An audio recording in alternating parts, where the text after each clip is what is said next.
So we are still waiting for this. Although the market is slow, so sometimes you might not want to enter into slow market. You want to enter markets that have high volumes. People, do lots of volumes in a day. So it's not about someone saying, "Oh, Yeah. WikiCard is." In fact, if you look at WikiCard, is the company behind WikiCard or the people behind WikiCard are SMC. So SMC stands for, oh, this guy just bought over 1,000. Now observe the way people are going to sell. So even though he bought over 1,000, amount, it didn't really go up like that. But anyways, I'm just going to sell to just take, let's just sell. So we approve. Although you have to be very fast. So I haven't set up things for this particular trade. So people might take profit before us. But anyways, I just want my money back. You get. So we say we want to sell all and we swap and okay, so we are good to go. So we'll just move to the next thing we have to do. So that is how you enter into trades and you exit trade. So in this case, we didn't make nothing. So we bought in and we just sold out. So you can as well wait till the price goes up, then you sell. So if you are so sure of the project and you are so sure of the team behind it, then you want to buy into it. So you buy when the market cap is low. So you can see people have started selling because they've seen huge buy. So they'll start selling. Someone can as well buy, you get, but at this time they'll just sell and to bring down the graph down. Then so right now there is a no there is a support on this level. You can see I'm already going into trading. So most times you want to use indicators. So you check whenever the next sell comes down and it comes down below that this support level and it goes up, then you want to buy in good. But for shit coins, you really don't want to use trading fundamentals to be buying and selling shit coins because it will mess you up. You want to do that with coins or token that has high market cap like Bitcoin, Ethereum, BNB, and the rest. So you can use trading fundamentals on them. Okay, so that is trading shitcoin. The next thing I want to talk about is staking. So yeah, it's still saying I have this amount. So whenever you're trading, also you should make sure your internet connection is solid. You want to make sure your internet connection is solid. You want to make sure that everything is active. Oh, people they're still buying, so that is good indicator.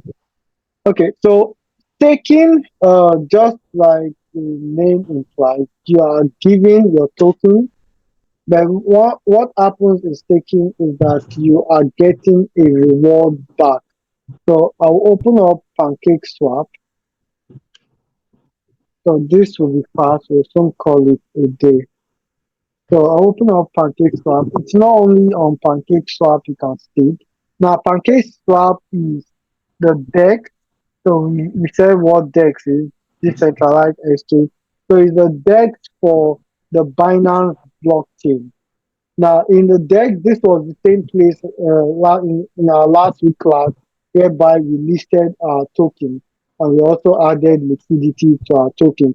So most of these projects, this is where on Binance Smart Chain, this is where they come to list and add liquidity.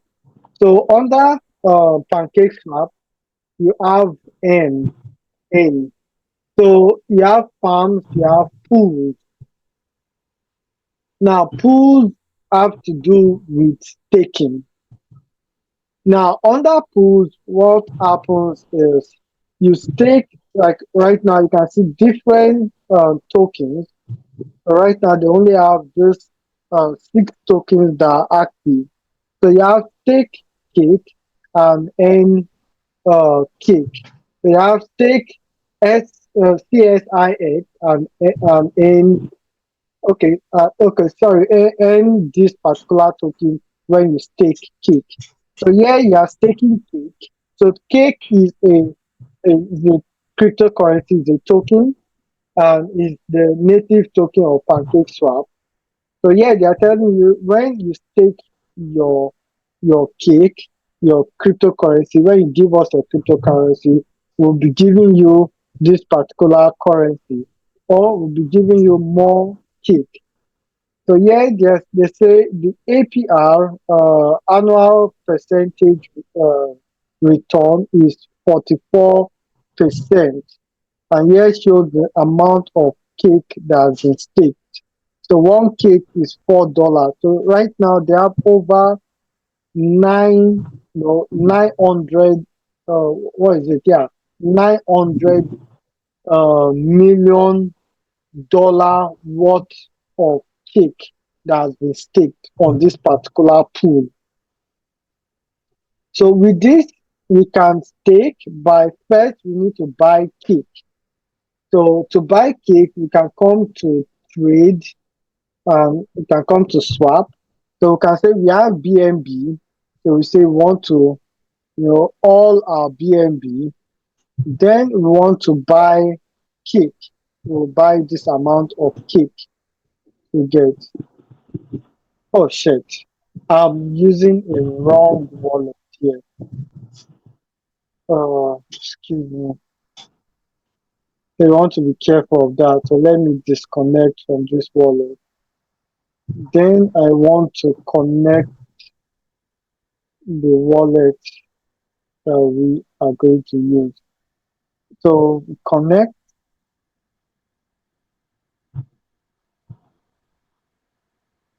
Okay, so we have this. So we say we want to use all our token and we want to buy cake.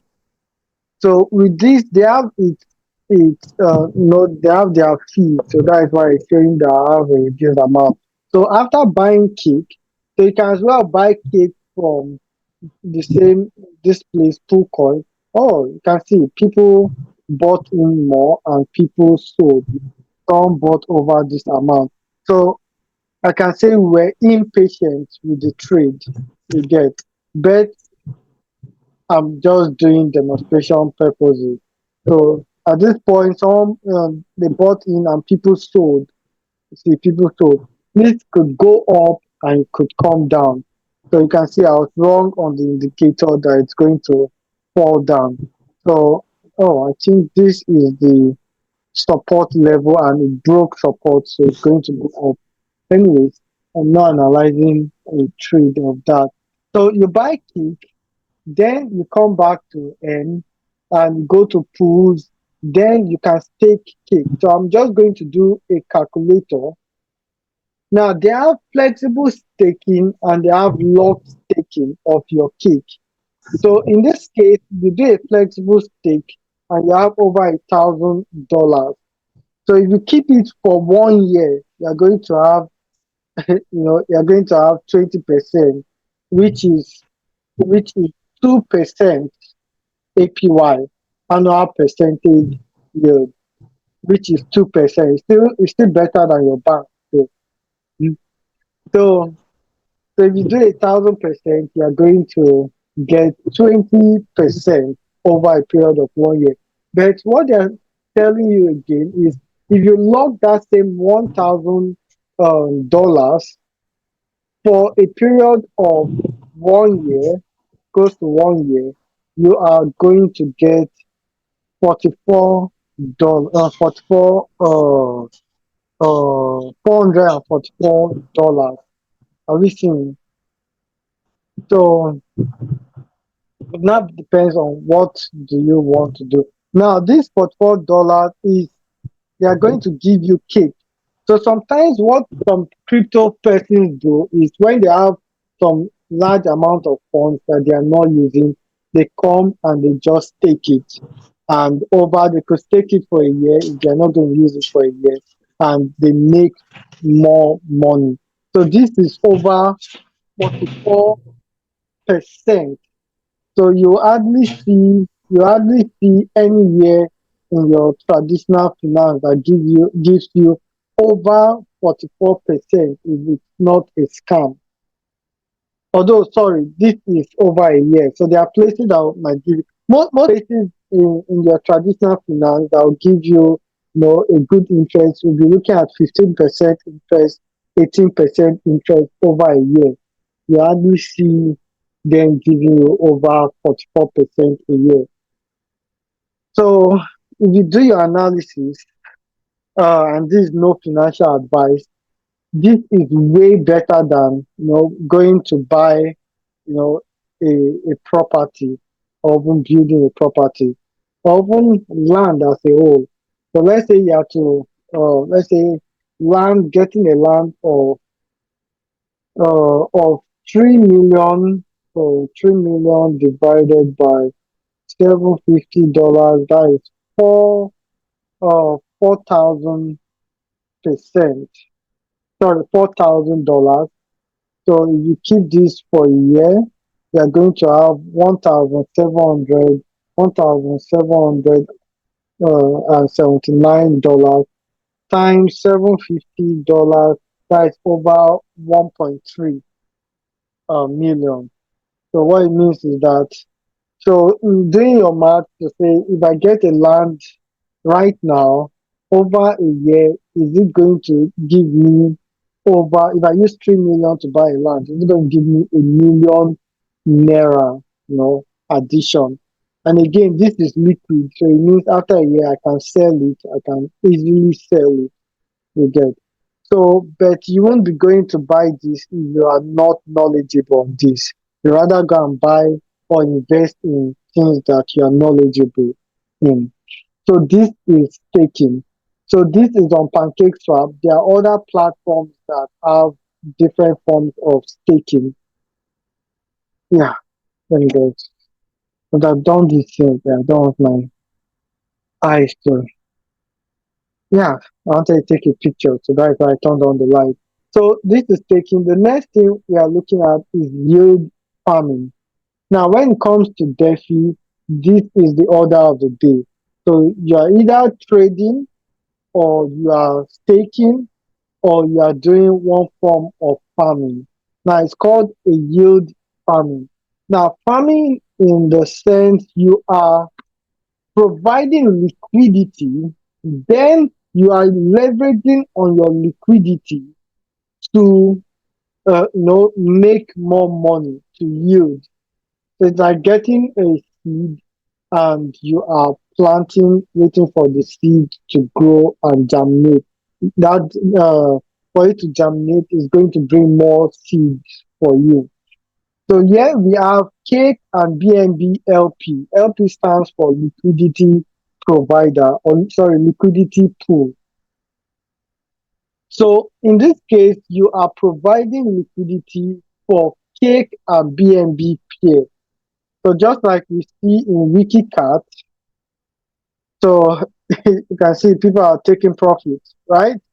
So because of this guy, anyway, he doesn't really care.